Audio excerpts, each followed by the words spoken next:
getting a nice wash. It's putting out some fires. Look, the fires in mountains and fires in hearts. Places. So this morning, I would like to talk in a very practical way about material resources. I've been shy to do this, hesitant to do it for many years, and it doesn't feel too difficult now. We're coming to the year end, and every year we have a year-end appeal. Year-end appeal. Don't worry, this is not just going to be hit after minute. Just to hit. Come to the year-end appeal, and that's one of the central ways that we support the institution of Buddha Temple. So we always have a goal, and we send out letters to everyone, and we run a campaign, a year-end appeal. For the most part, we receive what it is that we ask for. That has been the case for many years now. We don't set a budget that's extravagant. We don't try to go beyond what we think the community can hold. And then we ask the community at large to support what's happening at Buddha Temple, and that has worked. It's worked really well. And but I want to talk about that in a really practical way, because it's very easy in spiritual practice and spiritual traditions to dodge the material. I would say it's one of the central afflictions of spiritual aspiration, is that it's very easy to divide material assets, material resources from spiritual resources, or from the capacity for spiritual practice or investigation, and then to think of them really in just as separate things. And there's a lot of ways that we do that. One of the really common ways is we talk about spiritual things as being really the important ones, and then there's this dirty work that needs to get done. And the dirty work is like cleaning and maybe cooking and making food and figuring out how you're going to take care of the place. But the real work is in the meditation. Very common, even if it's not that stark for us in some way. Most of us carry that separation. Sometimes the dodging of the material comes, this is very common, I would say, in North American religious consciousness, a deep conviction about the necessity for spiritual pursuits to be impoverished. And if they're not impoverished, they're not real. Right? Like if there's material wealth in the spiritual institution, there's just obviously something wrong. So that's another way, although that might be true. Okay, I'm not saying that it's not true, that the kind of wealth in a spiritual institution can be a big problem. Right? I'm not saying that that's not true. What I'm saying is our insistence, see, they have this, they have that. They're not really serious about it. It's that kind of mindset we carry a lot of. Another way that we dodge it is we insist that spiritual work is always about helping the needy. So we look at our spiritual institutions and we say, well, are they feeding the hungry? Are they housing the homeless? And that becomes the mark of whether it's spiritually true or significant or not. Is that good work to do? 100%. But see how sometimes we want to just divide the two and then place a certain kind of value on one or the other. Buddhism is no exception to this. Buddhism has its share of this kind of thought, massively. In fact, I just don't see how it could be avoided. But the fact that we're deluded and that we do things in an unskillful way is not a good reason to not try to do something about it. In fact, it's a very good reason to try to do something about it. To try to find out what would be a way that's more liberating. What's a way that overcomes kind of karma, the kind of limiting karma that is embedded within the way that we regard material resources. And I would say that Zen Buddhism in particular has had a very long history of addressing this dilemma. In early Buddhism, at least in this world, we understand historically at least, there was a very clear divide between the renunciate mendicants and the householders within the community. So renunciate mendicants, which Buddha was one of them, and people who came to follow Shakyamuni Buddha, they may be renunciate mendicants or they may be householders. That's kind of the two choices. And if you're a renunciate mendicant, I'm using that word very carefully or very purposefully. They weren't monastics, they were mendicants. It meant that they lived in the forest. They didn't have a home. And they received alms from the community, and that's how it is that they survived. And that was not just in Buddhism that was practicing that. That was a kind of spiritual culture of South Asia at the time, and that continues into today. That very clear divide, which is still maintained within some schools of Buddhism, particularly the Theravada schools, are very of a stronger letter of the law way of following that divide. So you can still see that practice there. However, they're not really mendicants mostly quite in the same way that they were before. There's monastic institutions, and most of those renunciates are kind of renunciate monastics as opposed to renunciate mendicants. They have a place, and that happened, really during the Buddhist time. That started developing, particularly during the rains retreats, where the mendicant renunciates would come together and they would practice together, because living outside in the pouring rain was pretty hard. And this is not pouring rain compared to what happens in the monsoon season in South Asia, right? It's like you would just be washed away, literally, if you tried to do that.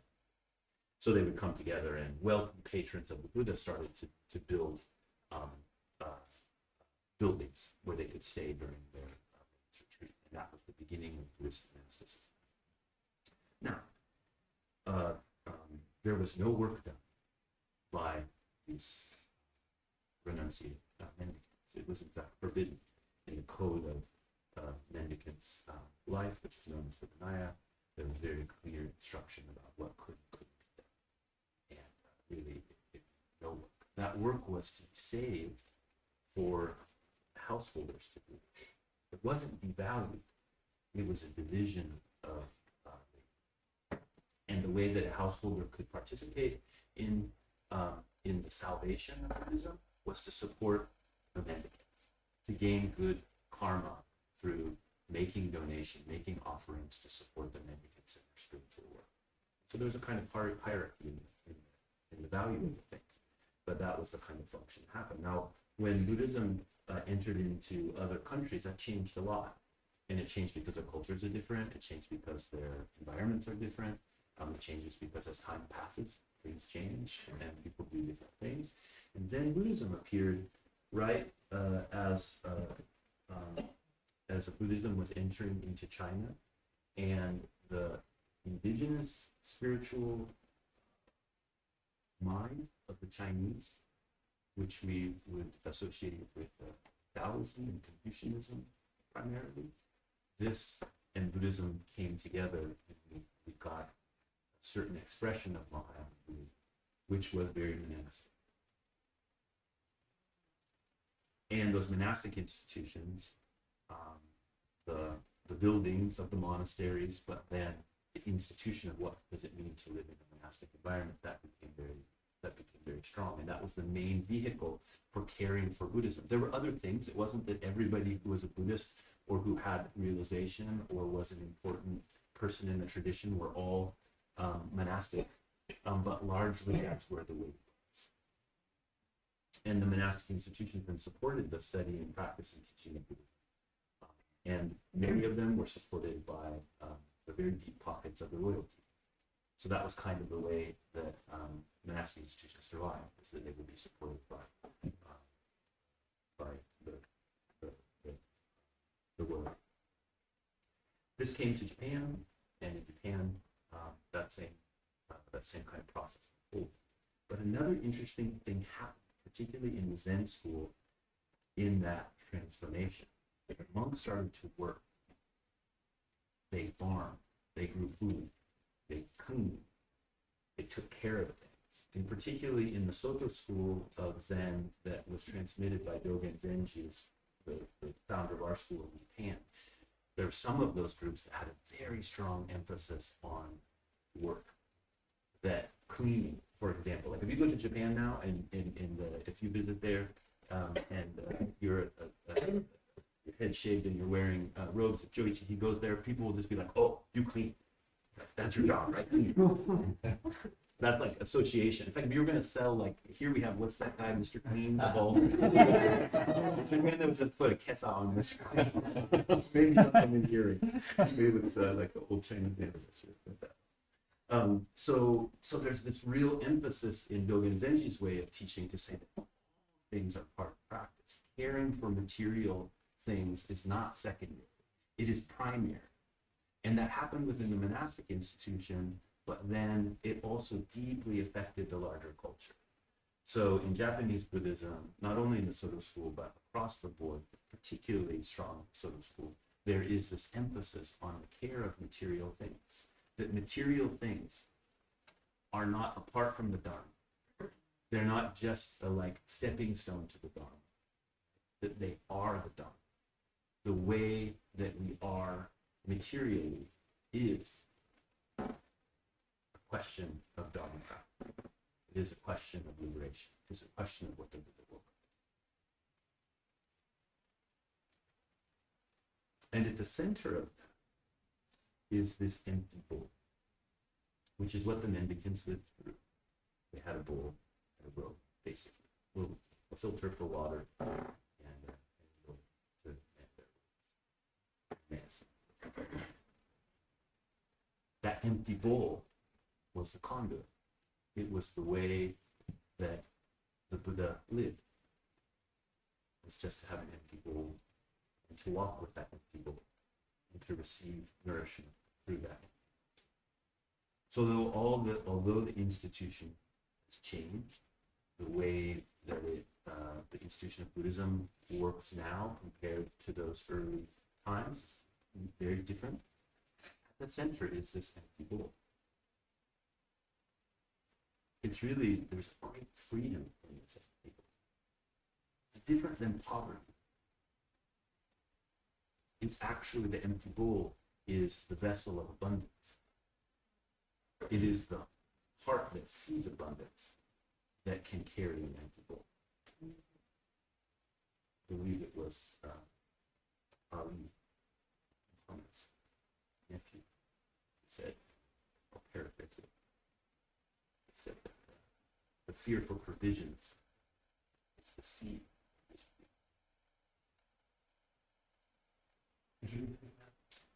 fear for provision is the seed of discipline.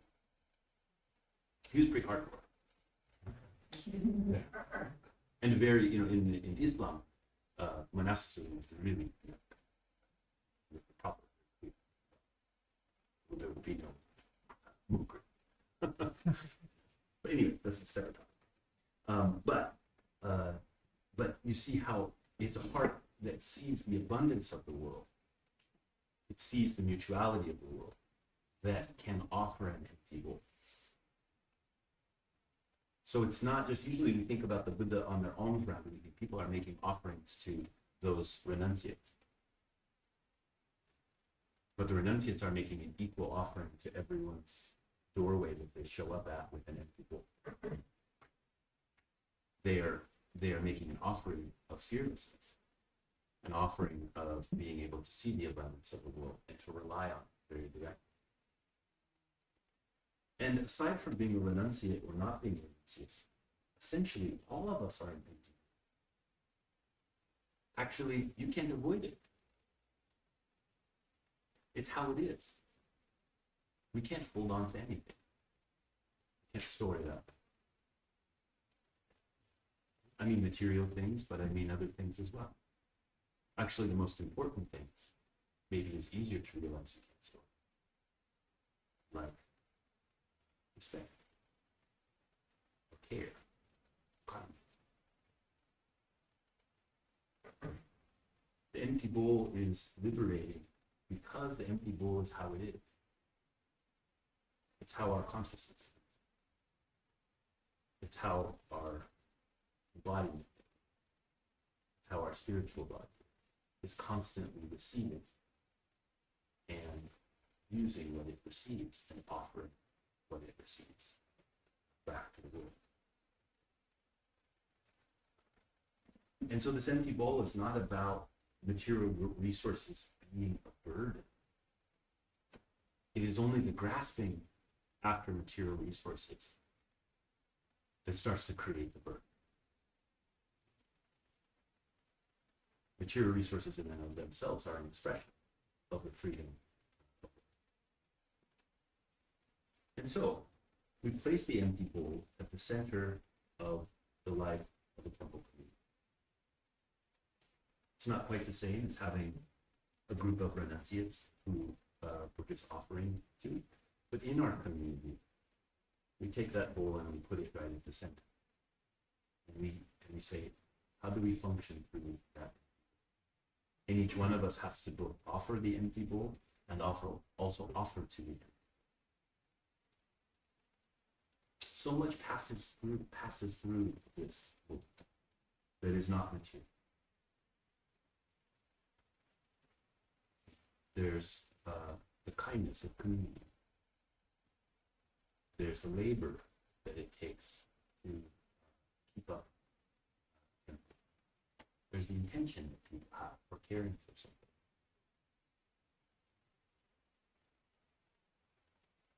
There's a goodwill.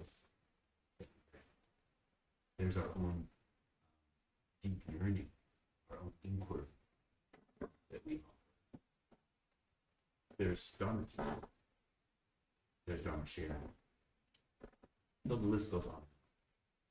But there's also material that passes. One of the things in our karma around material resources is because we have this kind of karma about it, if we start focusing on it, we say, well, it's just all about material stuff. Rather than saying, no, we can talk about material stuff without it being everything being about material stuff. Most of it's not about material stuff. But we can also talk about material stuff. We don't have to leave it out. But we tend to get pressure. So I invite you to look around.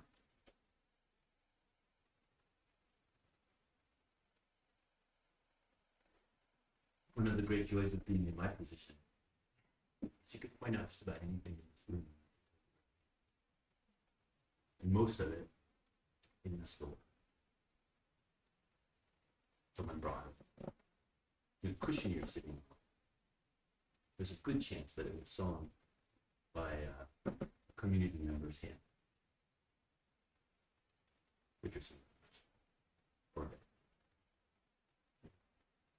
you look at Manjushri Bodhisattva here, who guides us in meditation. It's given to me by a monk that lived, is abbot of a temple very close to my wife's, where the house where she grew up, really part of where she grew up. And he knew my father-in-law. He passed away, not my father, but this month, right as I was returning back from Japan. And my father-in-law delivered his children. My father-in-law said, so the gifts go back and forth.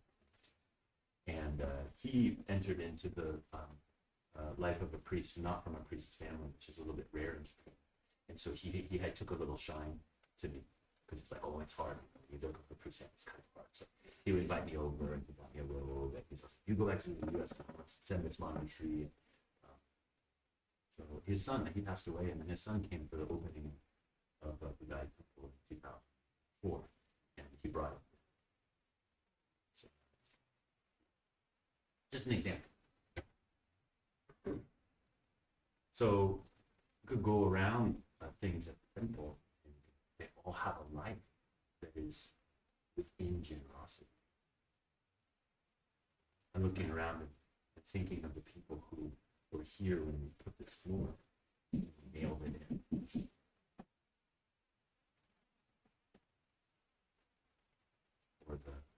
Or what was it called again? Year? He was like here for a year. We should have made you a room here.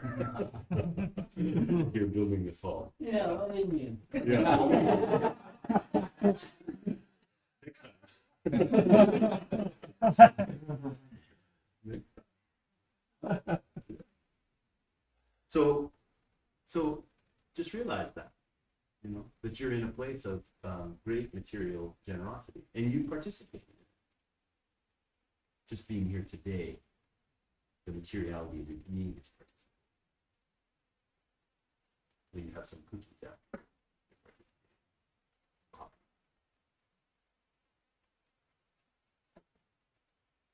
From very small things to very large things.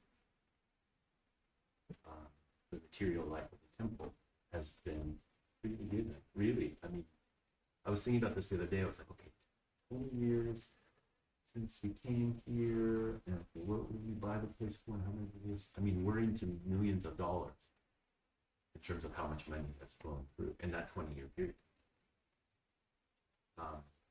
99.3% of which is just people set here. Make it happen. It's really humbling.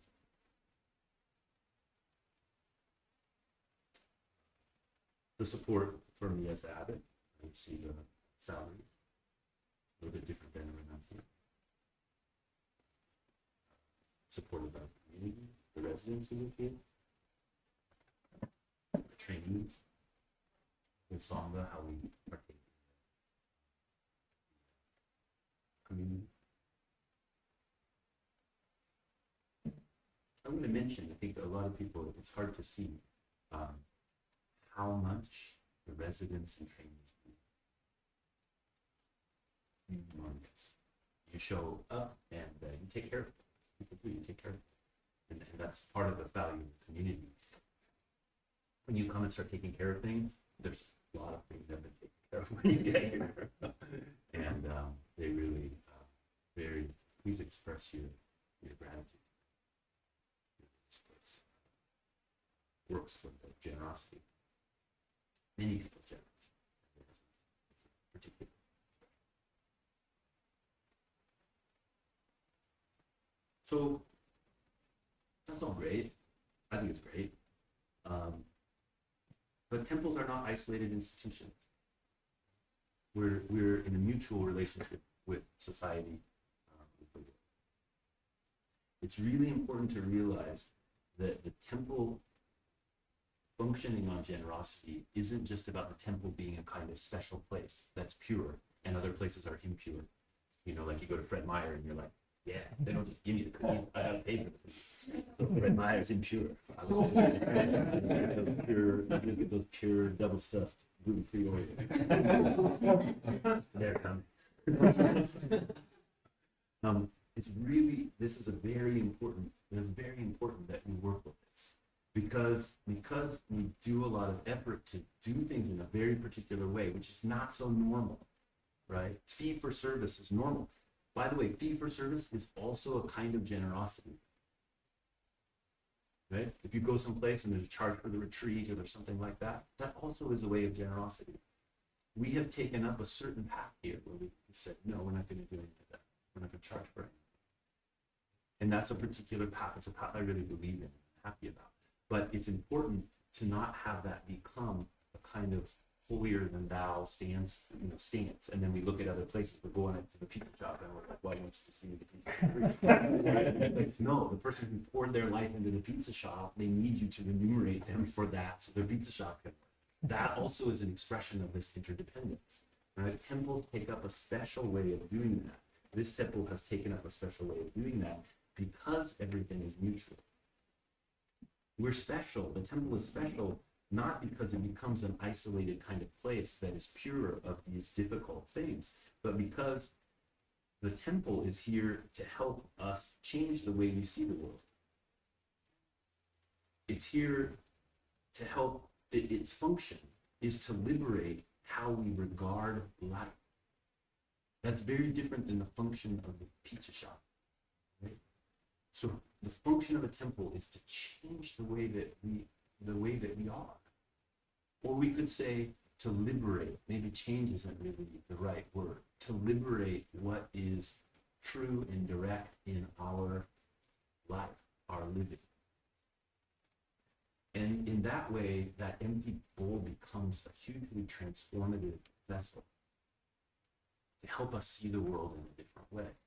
It's not to criticize if I get paid for the work I do or something. No, that was very hard for me for many years, because I was a school teacher, I was a monk, I was a father, I was a husband, and I'm like, well, I gotta work, but I don't want to work.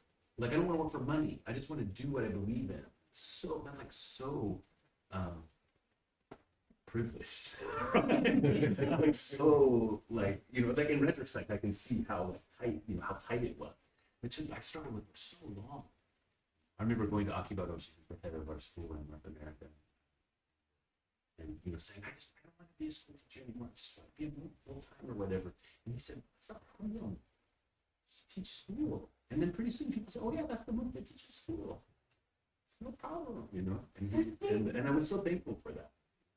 So thankful for that, especially when juggling it all is hard. To see the world with liberated eyes, liberated in regard to material resources.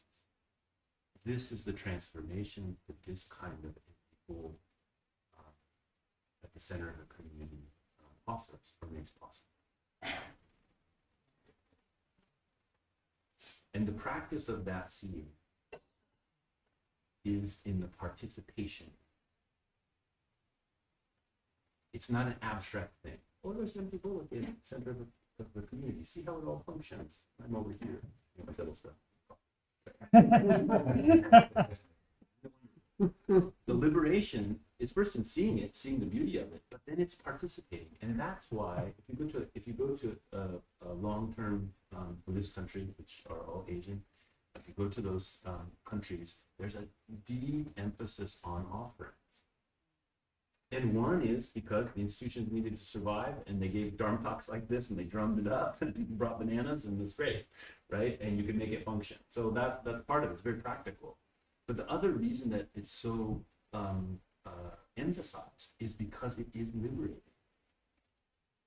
It changes the way we see the world when we make offerings. My feeling about that is, I don't want to say to you, please participate in the year-end appeal only. I want you to participate in the year-end appeal, but I don't want that to be only. I want that to be one step of your whole life of generosity. It's like an invitation of a moment to turn something and say, yeah, my life can be about generosity. Are there a billion other ways or a billion other opportunities? Yes, absolutely. But don't let the enormity of the opportunities to practice generosity keep you from doing it. There will only be more and more ways, the more and more generosity is abstract. When it becomes something that you see and appreciate rather than participate in. Now, I'm not saying anybody's just staunchly one or the other, but to the degree we don't participate, we just appreciate, there's more and more and more and more and more. Which one would I choose? But when you just participate, very simply, then something else happens. It's not about lack. It's not, there's so many things that need my resources. Which one can I give to? There's not enough. No. It's like, oh, see the abundance that I have. And all of our abundance is different.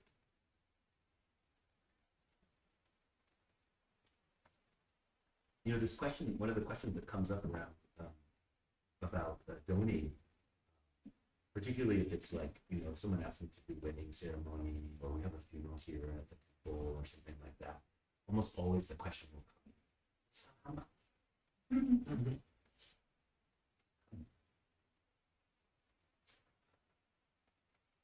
What is it now? Just see how that question itself is like a crazy spiritual question. How much? How much is enough to receive? How much is enough to give? What is the nature of?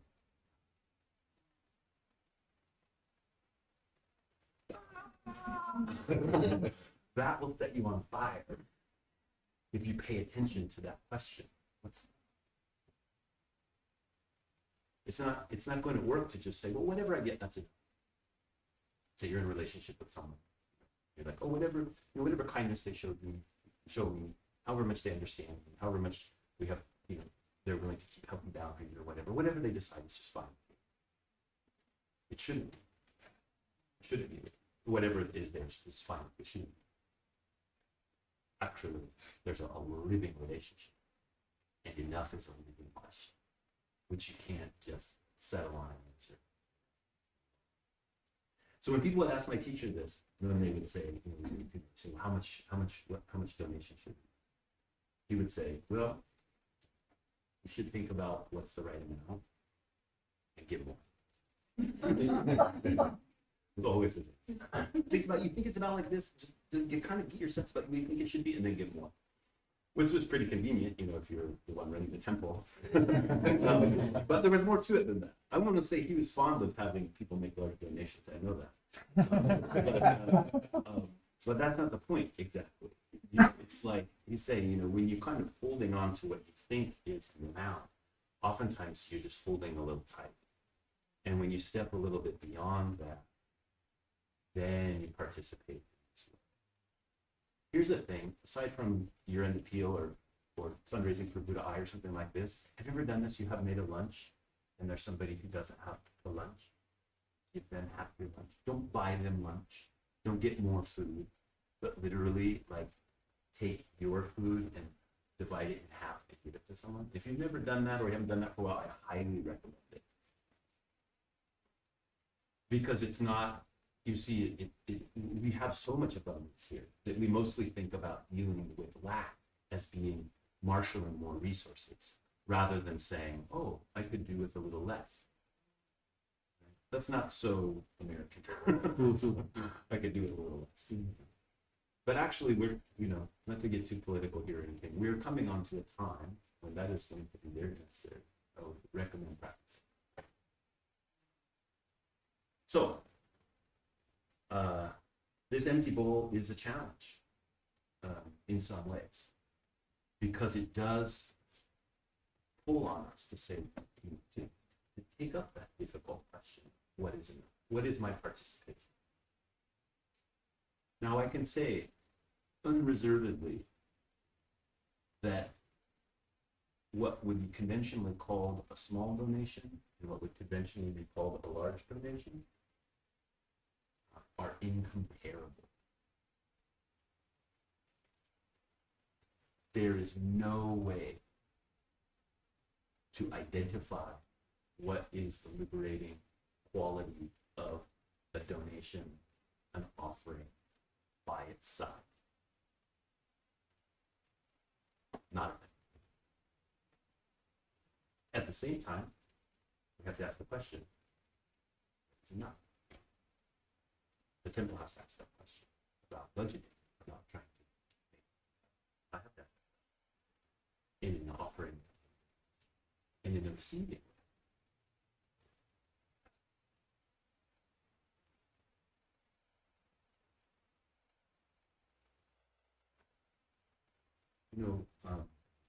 One of the reasons that I believe in this approach to material resources so completely is because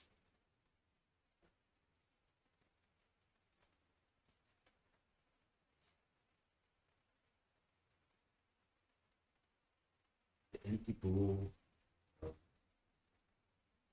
a life lives with generosity, and the empty bowl of a heart that is lived through generosity is incredibly free, but incredibly free to be in caring relationship with other people, other beings, the natural world.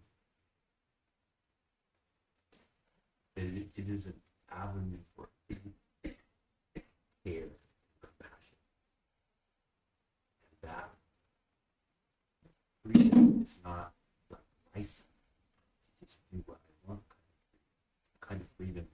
that draws closer to my comrades.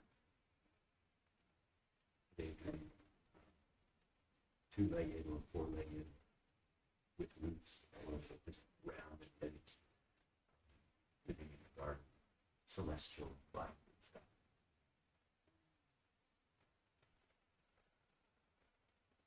So you'll get a letter. If you're on the mailing list. If you're not, you can sign up afterwards. Just send it across to you. And then we will have this. This event on Giving Tuesday. People know about Giving Tuesday? It's the Tuesday after Thanksgiving. So you have Thursday's Thanksgiving, and then Friday you're supposed to buy a lot of stuff, keep the economy strong, and get a good price on it. That's Friday. I think it's called Black Friday, and that's not because it's dark. It's because that's when the companies go from being in the red to being in the black. Right? Well, that's what I'm telling you. So if you run a store, like one of my favorite stores in town, it was called Greater Goods. It was by the Street Market. Oh, and then we had big snowstorms right around. It was like early December, and it just smashed her because she's like, you know, get half of my income in 3 weeks. Anyway, so that's Black Friday, and then the following Tuesday is Giving Tuesday. So we will have an event here at the temple. I know many people work on days like that. It's difficult to get away, but there'll be a breakfast in the morning. That information will come out about all the timing and everything. And we'll have I think we haven't decided what we're going to have. Last time we had pancakes. I kind of feeling we'll probably go that direction again. And we just have some fellowship and eating together, and then we'll spend a few hours here at the temple working together, taking care of the temple in that spirit of generosity of work and caring for the temple together. And then there's also an encouragement for people if you are thinking about making an offering this year for the year-end appeal. The more people who can do it on Giving Tuesday, it gives us this kind of jump start. So it's nice. It kind of gets the juices going a little bit. And then as we're reporting out, it's okay, great. We made, you know, and this was really helpful to us, the Giving Tuesday, because we used to wait till mid-December to kind of start the appeal. It was way too late. So Giving Tuesday has helped us kind of really jump into that season of putting the empty bowl out in front of everyone and saying, hey, this is what we need. So please participate in the way you can. And keep your eye on the feeling of how it's liberating, not like guilt or like those kind of things. Like just like how's my life different when I participate? That's it, I suppose. Question. Yeah. How do I change my address? See again? How do I change my address? Oh, from your on the thing. Yeah. Put your name on the sign up again. It's in the front room, which is through those doors, and there's like a sign up clipboard. And if you just put it on there again, the person who goes through will see that your name's there, and they'll see that. Okay. You might make a little note that says your address. Okay. Yeah. Just out of curiosity, Giving Tuesday, I just remember where because I have my computer shops that are kind of lacking. Yeah. But at 5 o'clock in the morning, everybody tunes in at one time. It's like it's what a global national race for money. It was.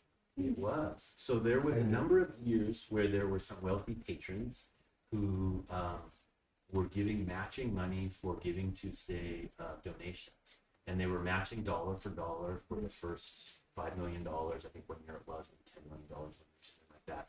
And so what we found out about that was all the money goes in like a second or two.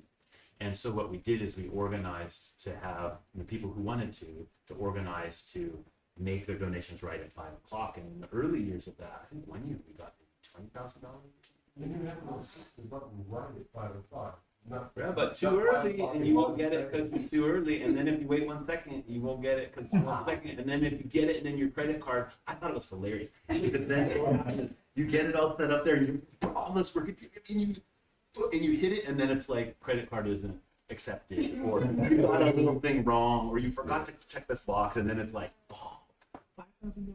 You know, someone's making a donation for $5,000 or something, and they were hoping to get the match, you know, in this little thing. I mean, it was like unnerving and hilarious. And all so that doesn't happen every year. Okay. So what happened was, I think they were very smart about this. Actually, it was very helpful to us. The bait was that matching money. And in the early years, there were some years where if we didn't have that, we really would have, things that we were trying to accomplish would have been really difficult. But what happened was that they were putting that bait out there to try to support something called Giving Tuesday. And so what happened is they removed that support over time. And I think that was planned because they wanted to establish Giving Tuesday, and they didn't want Giving Tuesday to be about getting matching funds. So we really worked with that. It was tricky because the money is so compelling, and we're putting effort into it, but how to put effort into it without it becoming this kind of grasping after the resources. That was a learning curve for us. I'm quite glad it's gone because it's asking us to, for us and for other groups, I can't say, but for us, it's asking us to kind of face it in a different way. And what we decided a couple years ago was that we didn't, even if there was money to match, we're not gonna promote that. We mention it. You can go and do that if you want to, but we're not going to put so much emphasis to it. What we're going to do is put more energy around Giving Tuesday as a Buddha Eye Temple event, and we want to support it as something that is just a good time to think about how am I giving to different organizations, and what kind of resources do I have, and make it about that. Yeah, and make it about sharing and supporting together. Food, I think it's called food. What's it called? Eat, work, eat, give, serve, or something. There was some slogan they came up with last year. Anyway, it's in there. Any other questions? Eat, love, pray. Hey. Okay, what's your name again? Ojo. Ojo. Oh, not Ejo, Ojo. Okay. Ojo. Yes. Ojo. Okay, I just wanted to make a comment. A few weeks ago, I was at a meeting and I saw the budget, and I was pretty flabbergasted at how much we do for Halloween. I mean, if anybody wonders whether their dollars would be, their donations would be misused, oh no, no. I was. It's amazing what you and the community puts together for essentially peanuts. Lots of peanuts. So thank you. Thank you.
Saranam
Me.